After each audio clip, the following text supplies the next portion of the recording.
All right, we're just going to take a good breath. My intro song is having some challenges at the moment, but nonetheless, we have a great interview today. And as I always like to start us off with a nice, delicious, take a deep, focused breath. So we're going to do that a couple of times, and then we're going to move forward in the rest of our progression for today. So join me.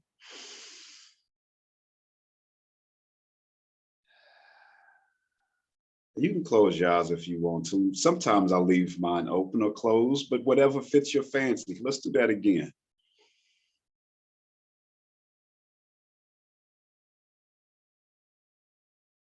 And we do that because that helps us to bring us present in the moment. And it also helps to reset our nervous system so that we are working in coherence. Our brain and our heart are working together. So for the last time, let's take it in.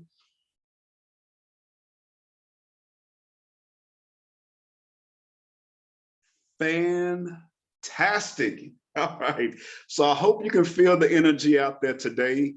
It's a wonderful day for a couple of reasons. One, we had a solar eclipse early this morning that I did not get a chance to participate in because I was still catching my Z's.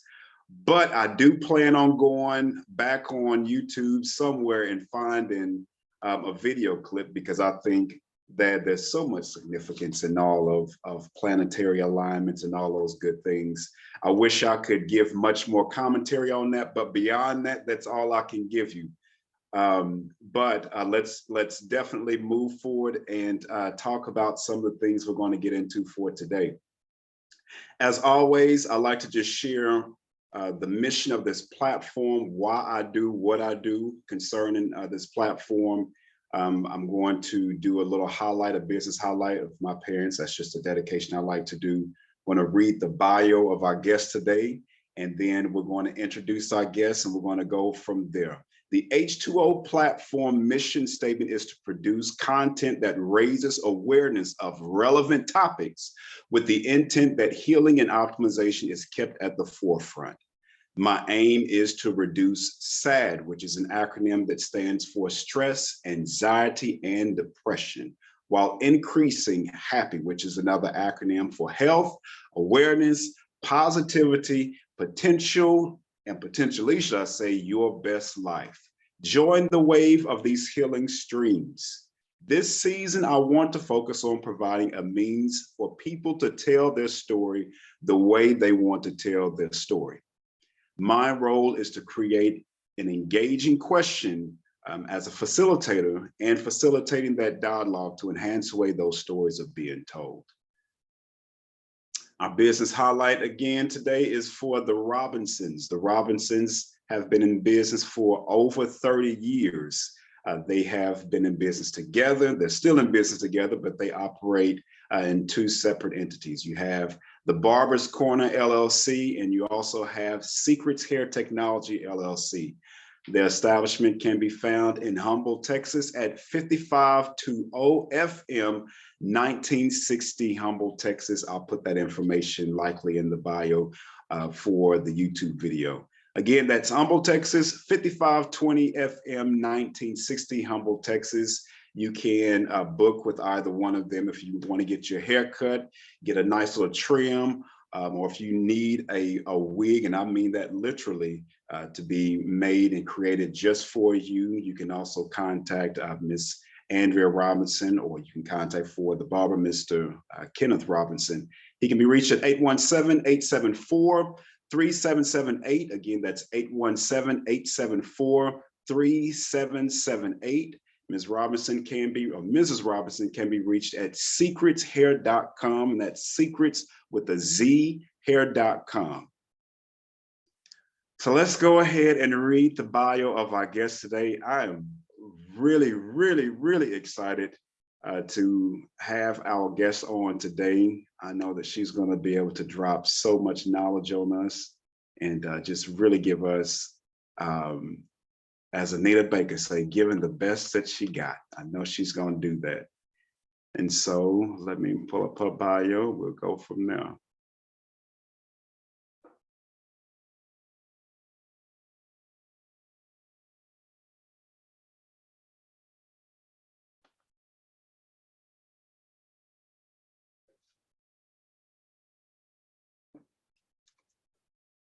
I had it pulled up. I promise I did. I don't know where it went.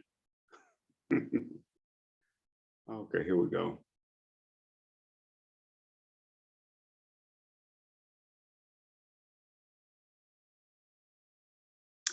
Nakia is a powerful millennial voice in a personal and professional growth mindset shift, empowerment, and health and wellness. She is a serial entrepreneur, distinguished speaker, and the founder of the Mental Motivator LLC, a company dedicated to shifting the way we live, think, and thrive. Funded, funded by fueled by the motto, change your mind, change your life. Nakia loves speaking to and coaching women, creatives, leaders, and executives. She always works to inspire her audience to challenge their beliefs, discover a new perspective, and reprogram negative patterns of thinking. And oh, do we need that for today? Nakia's self-reflective approach helps her audience and clients overcome behaviors stored from past experiences so that they can live a happier, healthier, more productive lifestyle. Do you understand why I brought her onto the H2O platform? Let's see here. This last piece is something I can't wait to unpack with her. After overcoming PTSD, anxiety, and depression following an assault in her federal law enforcement career and near-death experience, Nakia committed herself to helping others change their mindset and survive their shift. And so let me introduce her by title before we let her on.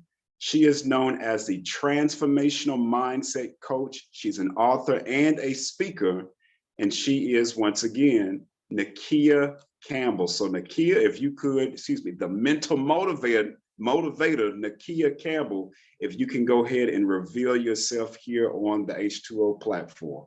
Good morning. Good morning. Good morning.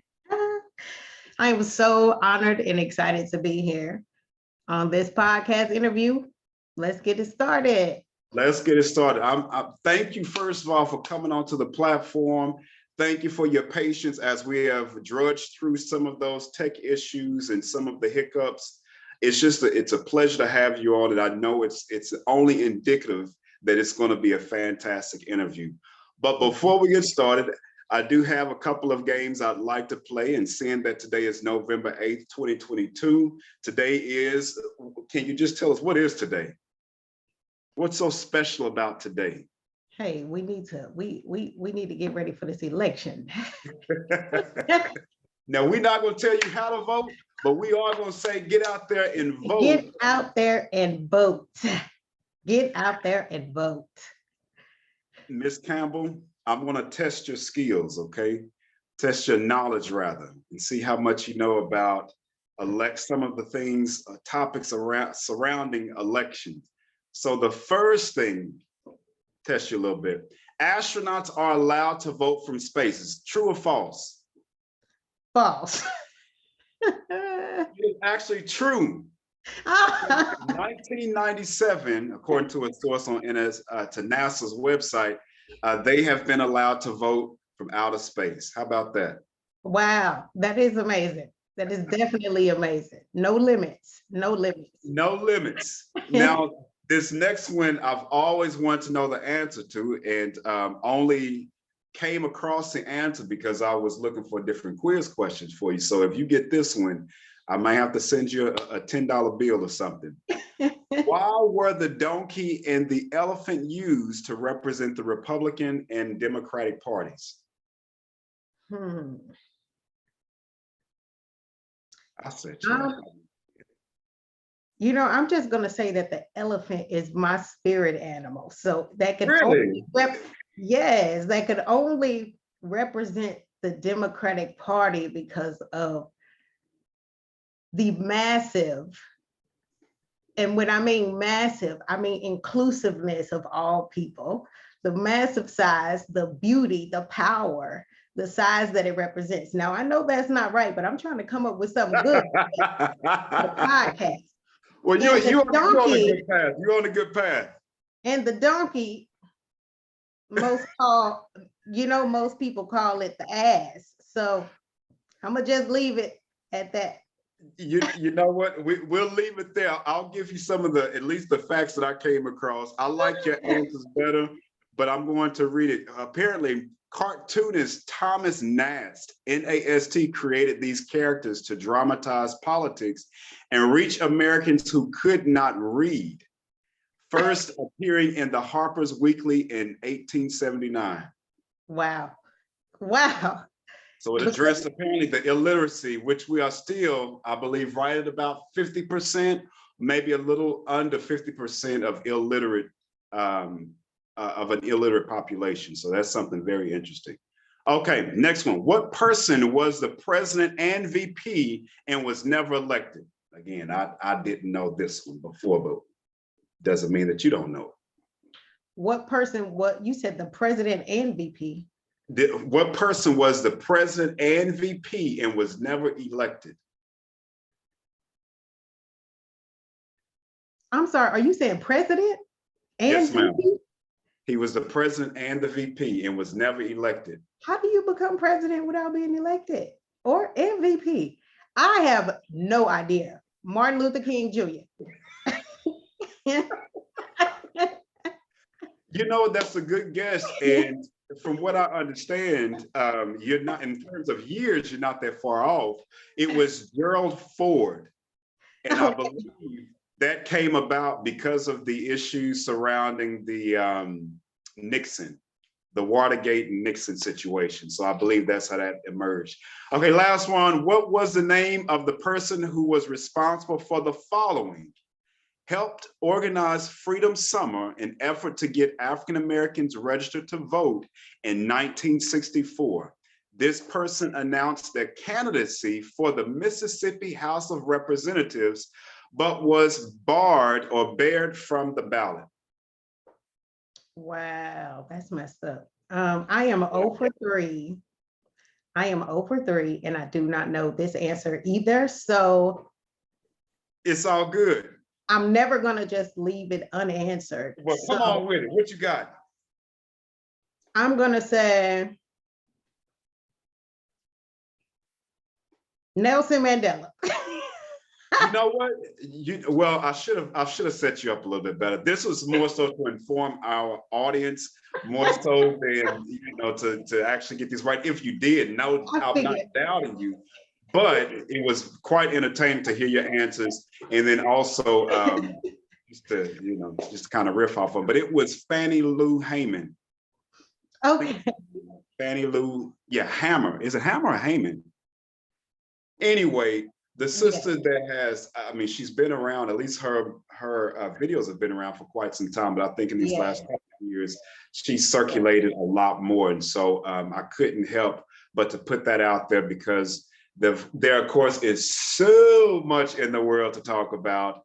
And you being in the positions that you've been in, and we're going to get into it to really talk about this, I thought that it would be an appropriate way to segue into the interview, because I believe you are trailblazing and that you have trailblazed for many people within our community, and you're still doing an incredible job with what you're doing. So I really want to use that one to kind of platform into a way of an exhortation to really speak to the great work that you're doing, and really, if I had a champagne or a wine glass, I'll say cheers to you and many more. So that being said, my sister, if you could, oh, wait a minute, I'm gonna come back. No, this is right. Okay, if you could be a country or landmass, what would you be and why? And I'm gonna read that one more time just so that our audience could understand it as well. If you could be a country or landmass, what would it be and why? This is just a fun way for us to be able to unpack who the mental motivator Nakia Campbell is. So please indulge your sister with your answer. Well, as the mental motivator, I love to encourage people, especially adults, to use their imagination. We always encourage our children to believe in things that they don't see. So I try to encourage adults to do the same, to envision a life that they don't see yet, so that one day they will get there. So right now, I'm going to take this as an opportunity to use my imagination. And I am going to be Wakanda. We know that this is an imaginary country that in reality does not exist. But we've all watched the Black Panther movie, and we've all seen the beauty, the essence, the power that lies inside of Wakanda in that movie. I know that the country of Wakanda was hit by a storm, by a meteorite. Wow. But when that meteorite was hit by the storm, it left something so valuable, vibranium. Because that country possessed that valuable vibranium, the country was faced with manipulation, domination, and so many outside external enemies that wanted the value that lied within. If I had to be a country, it would be Wakanda, because I have been hit with a storm. And even though that storm was a struggle that caused deformities in my life, it brought something so valuable to me. Wow. And throughout my life, that value, it has been tested, it has been manipulated by so many, by the enemy. But as we saw in the end, Wakanda was attacked so many times, but it never failed. I am Wakanda. Girl, you got my tears and my soul are jumping over here. I mean, and I have to share this because given the power that you just demonstrated in articulating that, I want to share this for your audience and my audience as well, that she planned to go a different way in answering her question. And I'm so glad that she went this direction to use Wakanda in a time that we're in. I don't know if you've seen Woman King yet, and I know it's very controversial, and I know this next Wakanda is just as controversial, and I'm still going to go see it. November 11th is going to be coming out, but I'm curious. Just answer me really quick, because I know it's so much we got to get into in so little time. Where were you when you first saw Wakanda? What was that impact like? And have you seen The Woman King yet? I'll start from the last. I'll make the last first, like the Bible says. Come on with it. I have not seen The Woman King yet, and I am so embarrassed to say that.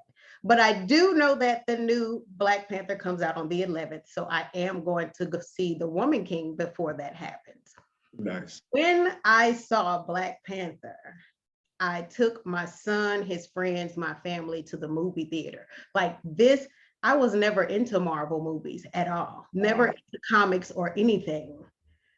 But number one, the princess, her name is Nakia. Come on. Her name is Nakia. And I am a person, wow. I am a person who always wants to know the power of a name and what a name means. And when I looked up Nakia, it meant unconquered.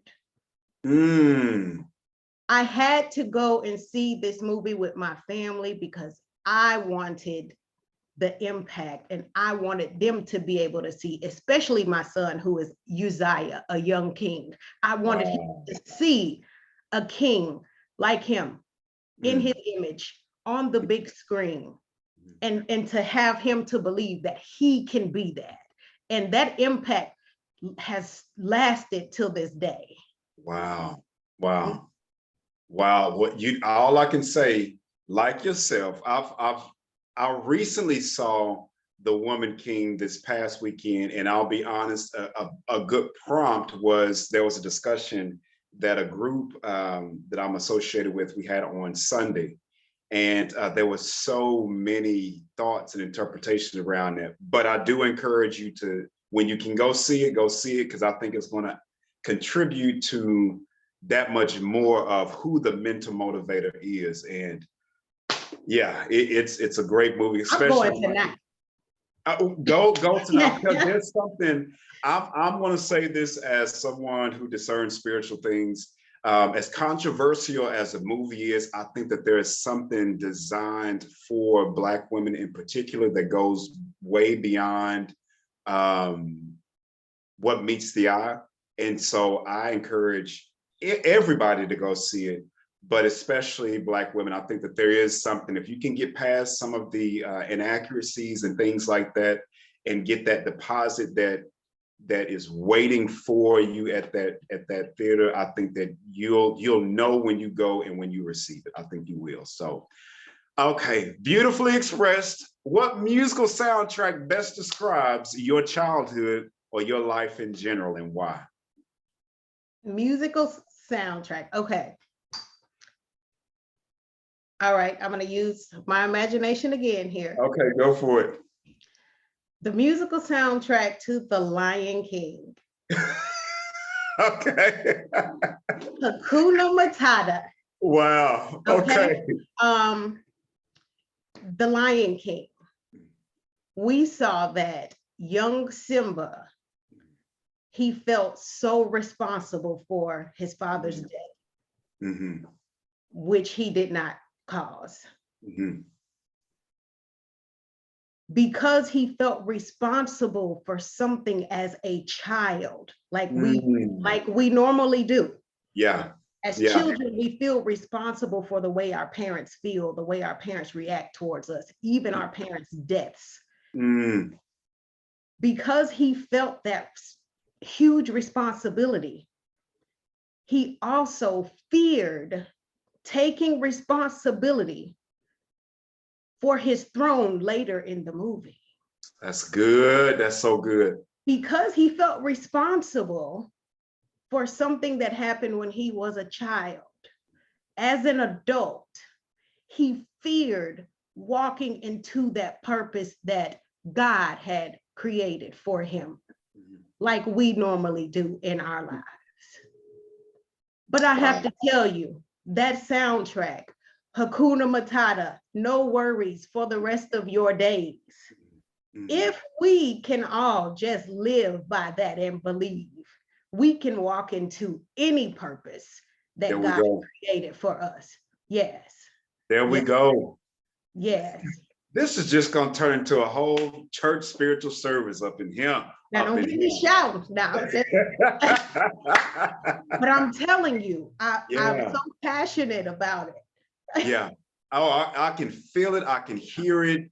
I can see it. I mean, the title as the mental motivator, a transformative coach, you embody that. You literally embody that. And I think anyone who hears you speak, not just hear you, but watch you speak, will be transformed as well. And so that's a beautiful thing. And I definitely didn't see that one coming. I didn't know what to expect, honestly, but I didn't see that one coming. And so I'm loving the way that the flow of the questions and the answers are coming. And there's a lot to be said about that.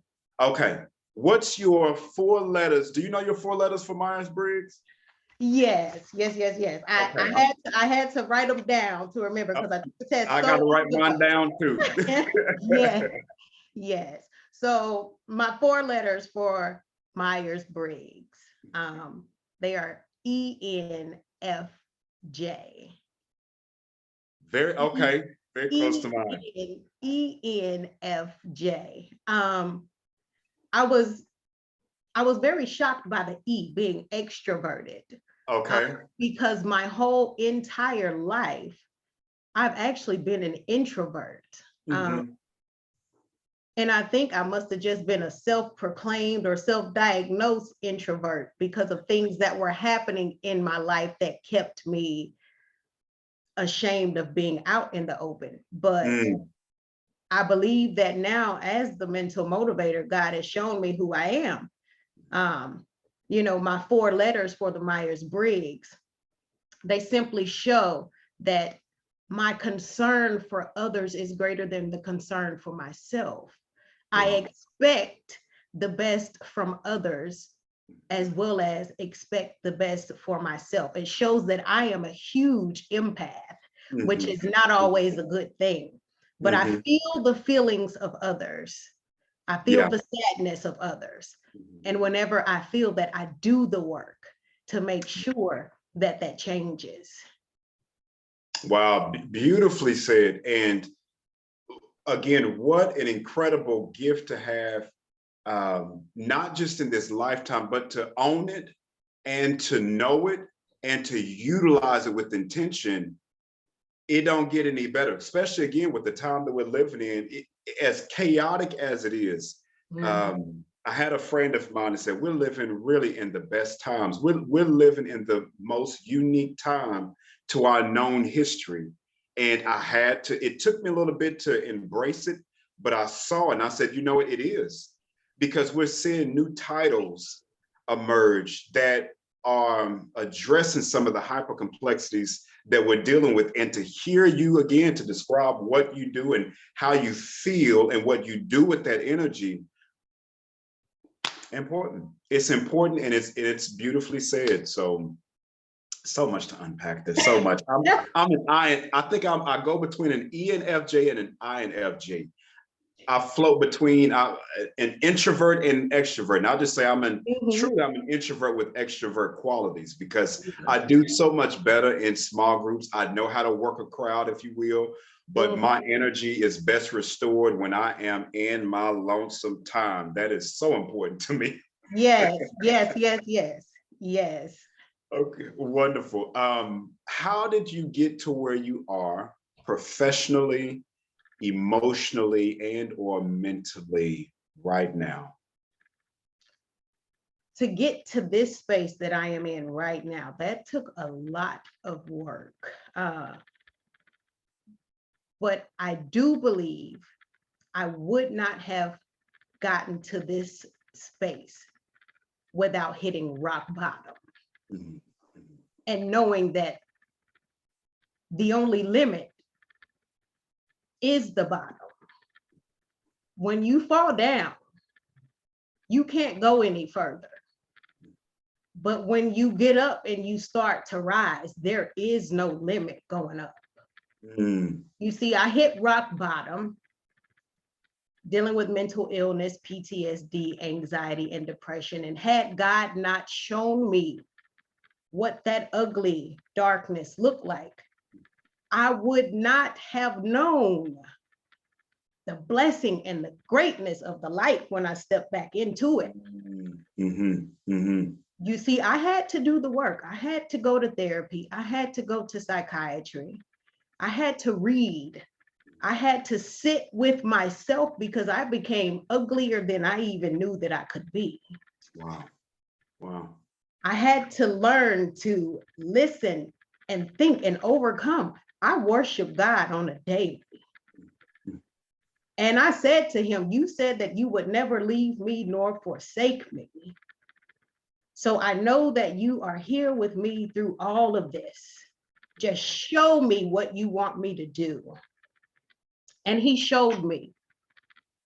Let me do this justice. Let's take a few steps back, and I want you to share with us, for audiences who don't know who you are, don't know anything about you, share what has been your journey, like your career path.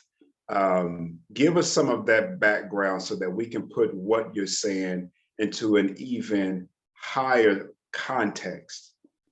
Okay, sure. So the past 10 years, I'll start there. I was a federal law enforcement officer. I worked in federal police as an officer for about 3.5 years. I was promoted to sergeant after that. I was actually the first Black female sergeant in Seattle, Washington, in my department. 2 years after that, I became the first Black female lieutenant in Seattle, Washington, in my department. But when I was a sergeant, I was sexually assaulted by a male coworker in front of several other men. Wow. For 3 years, I was forced to continue working alongside of him after this was reported. And for 3 years, my mental health began to take a turn for the worst. Thoughts of suicide. I could not be the mother to my son that he needed me to be. I drank every day. I began just praying to God, take me out of here, because I am in no condition to help anyone here on earth. And in 2019, after I had to have a left knee reconstruction because I was on the psychiatric meds that they prescribed you, I was basically a guinea pig is what it felt like. I was prescribed 4 different medications. Those medications worked together to make my symptoms worse. I fell down my basement stairs from top to bottom, and it ended me in the hospital. It landed me in the hospital needing a left knee reconstruction. Get out of here. That surgery led to me having 5 blood clots, cutting off the 5 major veins in the left side of my body. One of the blood clots was so big that it broke in half, and that piece that broke went into my lungs. I had a pulmonary embolism. Wow. So in that hospital bed, I lay there. They were making plans for me to pass. The doctor said, Miss Campbell, no one comes into our hospital in your condition and leaves.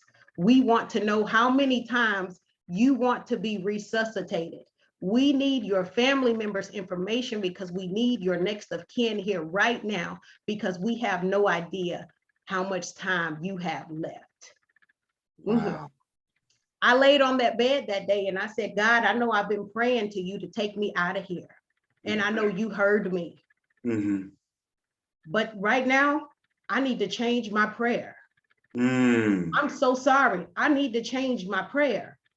And if you will perform this miracle and get me out of here, back home to my son, I promise you, I will do everything that I can to fight to save my life and to fight to save the lives of so many other people. And God has been holding me to that promise till this very day.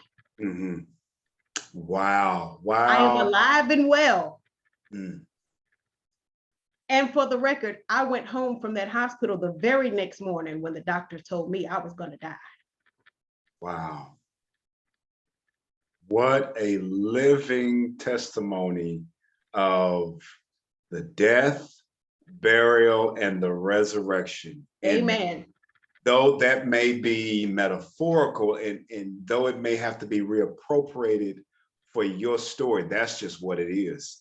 Yes. You went through that period of death, burial, and resurrection. And it's something about when you overcome the impossible, at least in your mind, when you overcome that impossibility, there is a power that emerges in you that says, you know what? I don't know what's going to happen tomorrow. I don't know what's going to happen next week. And in fact, I really don't know what's going to happen the next 10 minutes. But the truth of the matter is, what I am decreeing and what I am believing is that I will be here. And not only will I be here, but I'm going to be here to participate at my best, whatever best represents. And that's exactly what you described. How powerful. I'm going to give you a round of applause. And I'm hoping that y'all will join me whenever you guys watch this, because what an incredible story. Now y'all understand why she speaks the way that she speaks and why she makes the connections the way that she does. And I hope that anybody listen to your story that feels like they cannot go on, or they feel like they are at the bottom of the bottom. Hear this and be motivated. Oh my gosh, so much. You've given us an idea of what the bottom looked like for you. And you talked about that moment of just a changed mind. I know that I've prayed A, B, and C, but I am now choosing to say, I want to live. Well, is there any more that you can tell us about that changed mind? What shifted you from literally praying for death upon yourself to saying, now I choose to live? What was that split moment change? What was that for you? So my why that day was my son. My why, as I lay in that bed, there was so much going on around me when I was told, you're about to die. In that moment, you're really not thinking about anything else. You're playing, you're replaying all these life situations in your head and all these things. But in that moment, when the doctors were telling me, we have to get your next of kin here right now because we don't know how much time you have. The first thing that came to my mind, I looked at the doctor and I said, what about my son? You see, my son had already struggled watching the way that I had lived. What if I had died? How much more would he continue to struggle? Now, I know that as I lay there talking to God, he reminded me of why he gave me my son and who my son was to me. My son's name is Uzziah. That means God is my strength. So I feel that in that moment, laying right there, as I was preparing to give up, God was reminding me that he is my strength. Wow, powerful. Yeah. Powerful. So understanding your why in that split moment created that shift in your thinking, your emotions, and spiritually, just that quick. And the power in the name of your son created that shift. That's powerful. in my street language, that's powerful, kinfolk. Wow. So I think it goes without being said, but indulge us anyway. What is your central message as the mental motivator? What's your central message? My central message, yes, it directly aligns with what I just said. My central message is change your mind, change your life. If you can change your mind. You see, many of us don't know that the self-defeating thoughts, the suicidal thoughts, the thoughts of depression, the feelings of depression, all of that starts with a pattern of negative thinking. That's right. If you are able to take control of your pattern of negative thinking, you can change your entire life. Yes. Yeah. That's so good. Change your mind, change your life. I'm not going to preach too much about it, but change your mind, change your life. Let me put a plug in. She's a coach. So if you're looking for a coach, I think she sells herself. That message sells itself. Okay, let's zoom out for a little bit. I think it's important. We done took them deep. We done brought everybody to your story. We done motivated them. Let's have a little bit more fun. Okay, can you indulge me for a little bit? Yes. Okay. Yes. So you know the game Family Feud.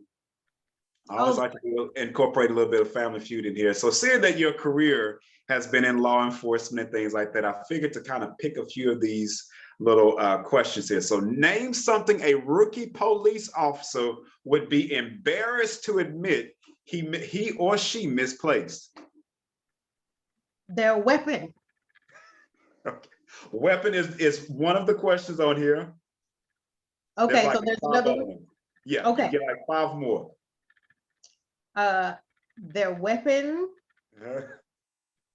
their belt, their gun belt that holds all of their ammo and everything else. It would be terrible if you misplaced your badge. Your Give me 10 more uniform. seconds. Your uniform. Uniform, okay. Your vehicle. What was the last one? Your vehicle.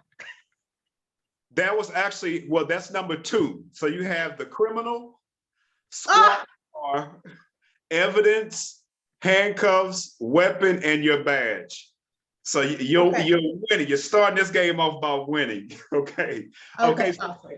if you got access to a police car, what's the first thing you'd want to do? And seeing that you actually rode in a police car, what's the first thing you wanted to do? Turn on the sirens. Okay.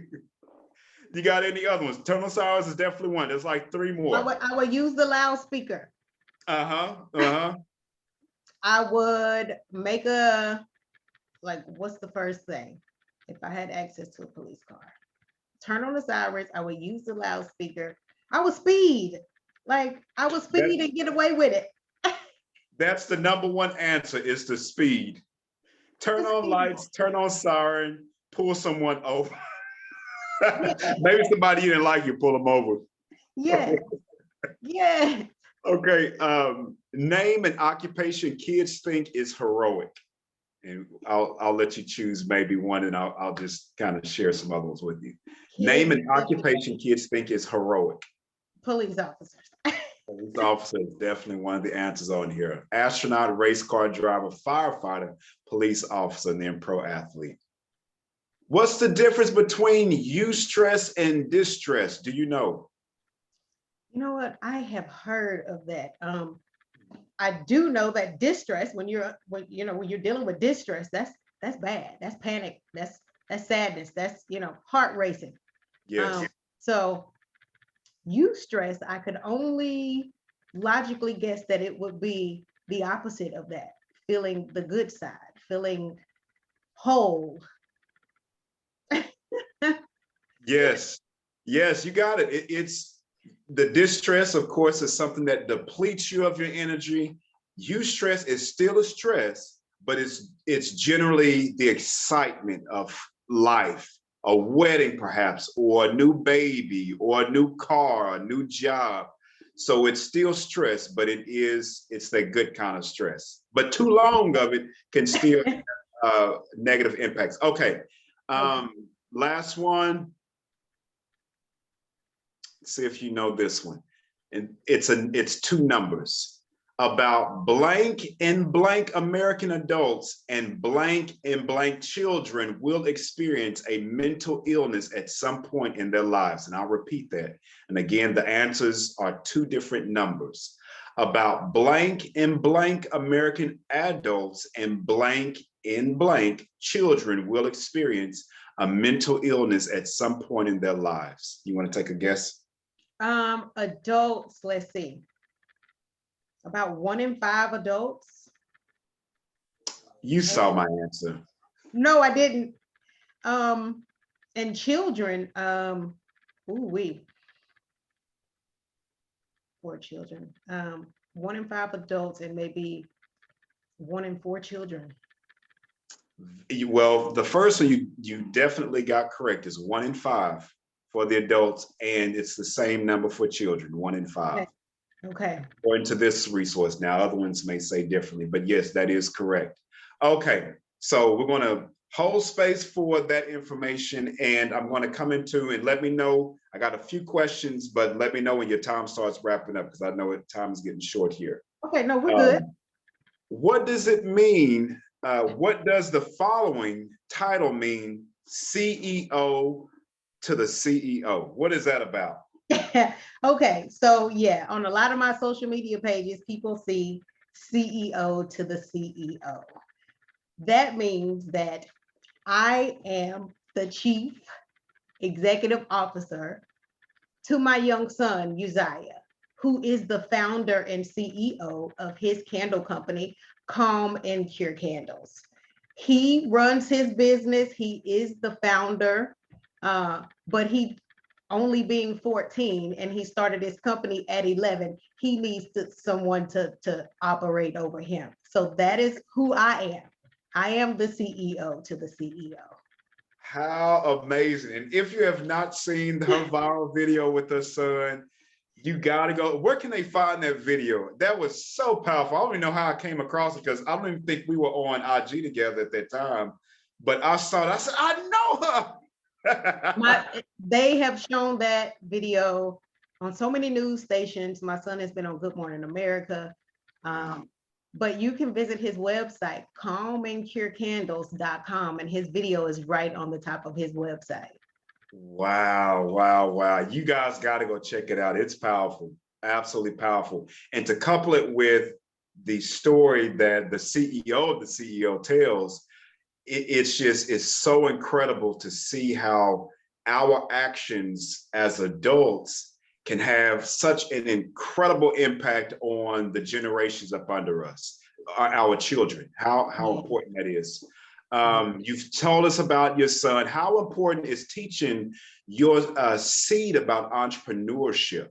How important was that to foster this process of being the CEO to the CEO?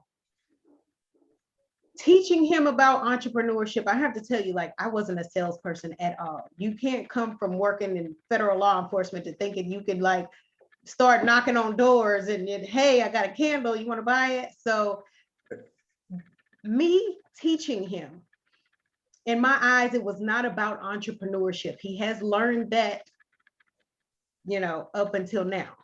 Wow. But what I was teaching him was, when he started his company at 11 years old, was how to dream. And that everyone deserves to dream, and that little Black boys deserve to dream. So I was teaching him how to live in his dream and to walk in the purpose that he felt that God had gave to him. Awesome. And over the 3 years, he has learned more about entrepreneurship. He has learned more about, if you don't work, you do not eat. He has learned the value of serving so many people that you don't even know.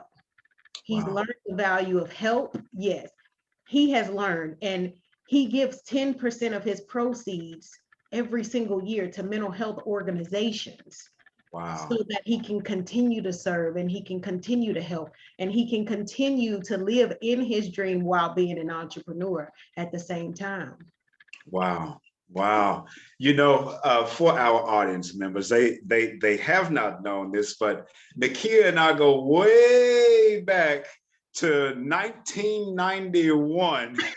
I think it was 91 when we moved out to Arlington. And to think about us as kids, she was actually one of my first girlfriends at that time. Yes. To think that when we look back over those years, could you have imagined that this is where we'd be?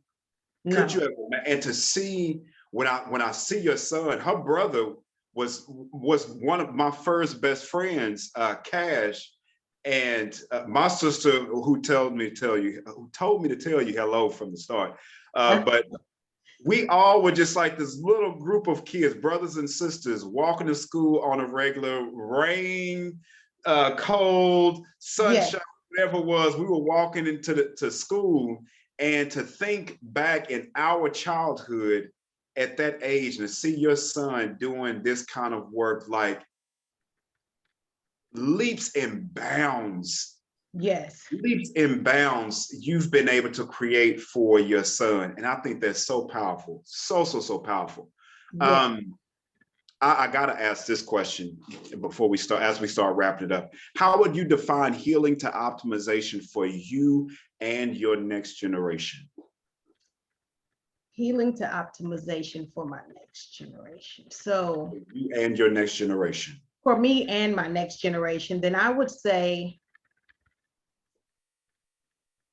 that the act of healing, it opens the doors to limitless opportunities. When we are able to heal, we can use that healing as the greatest resource of any situation that we face, because we know we've already healed from this. Yeah. We can also heal from that, whatever is to come. And that continuous process of healing, it just leads to limitless opportunity. Wonderful. And how do you envision that impacting your son? My son, I feel that he already believes that, most people say the sky is the limit. I don't believe that. I believe that there is more beyond the sky that we can see. And I want my son to go forward in knowing, as he heals from everything that he's been through in life, he's already taken what he saw me go through to heal other people. He used his form of healing, watching his mom struggle almost near death. He used that to heal someone else. Wow. And I want him to remember to always move forward in life with that pattern of thinking, with that mindset of taking what we've gone through and what we've been through and making it positive, shifting our mindsets on the way that we choose to have these things impact us and our future. As long as he takes that message forward with him, he'll do great things. Absolutely. I have no doubt. No doubt. If someone is watching right now, how would you encourage them, knowing they have dealt with or dealing with some of the issues that you've dealt with? How would you encourage that person? There's a question that I always ask everybody, and it's a question that I always say to myself when I feel like I'm beginning to be defeated, or I feel like, woe is me. I always say, but did you die though? You see, I have so many struggles and different things that I've gone through in my life, just like other people who are struggling. Okay, somebody broke your heart. Okay, you dealt with depression. Okay, you dealt with mental illness. You suffered some type of trauma, but did you die though? Because if you didn't, then you still have an opportunity. There we go. To change whatever it is about your life that you are dealing with. All it takes is a mindset shift. All it takes is commitment. And you have to be committed. Yes. To changing your mind, to change your life, and refuse to accept defeat as a final answer. That's good. Yeah. That's good. That's a wonderful way to encourage somebody. Wonderful way. I'm encouraged, God dog it. Yeah. Look, you got me all. Yeah. You asking me the questions and you bringing it up out of me today.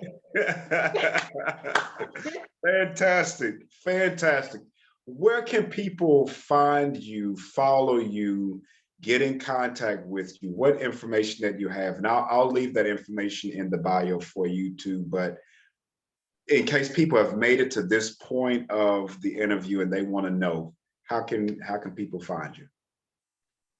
I am the Mental Motivator on all social media platforms. On TikTok, I am the Mental Motivator. Instagram and my business page on Facebook is the Mental Motivator. My website is under construction right now because we're switching it over to try to get some room for a special project on there that I've been working on. But info at thementalmotivator.com is how people reach out to me for booking, for speaking engagements. And I have a website, Calendly. It's like calendar, but it's calendly.com/thementalmotivator for all coaching sessions. Beautiful, beautiful. Well, you got to come back, but before I even say all of that, because I didn't realize you were an author too, so we got to talk about some of that. And I love to have a group to come and we have different discussions. So All that being said, you have the final word, my queen, my sister. Please give us your final words, and we're going to end it at that. I wanted to bring you guys a special African proverb that speaks so much to me on the daily, and I want to leave it with you. The proverb is, if there is no enemy within, the enemy without cannot win. When you do the work to overcome your limiting beliefs, your inner critic, and your self-defeating talk, there is nothing and no one outside of you that can limit you or stop you from walking into your purpose that God created you for. If there is no enemy within, you see, we are normally going to war with ourselves. The struggle that we often feel mentally is between our heart and our mind. Mm-hmm. We cause our own struggle. So when you learn to shift your mindset to control these things, there will be no enemy within. And when there is no enemy within, the enemy without cannot win. Wow. I ain't saying nothing after that except for goodbye. Y'all enjoy y'all day. Play that part over and over and over again, because that's going to add value to not just my day, but for somebody else who's listening.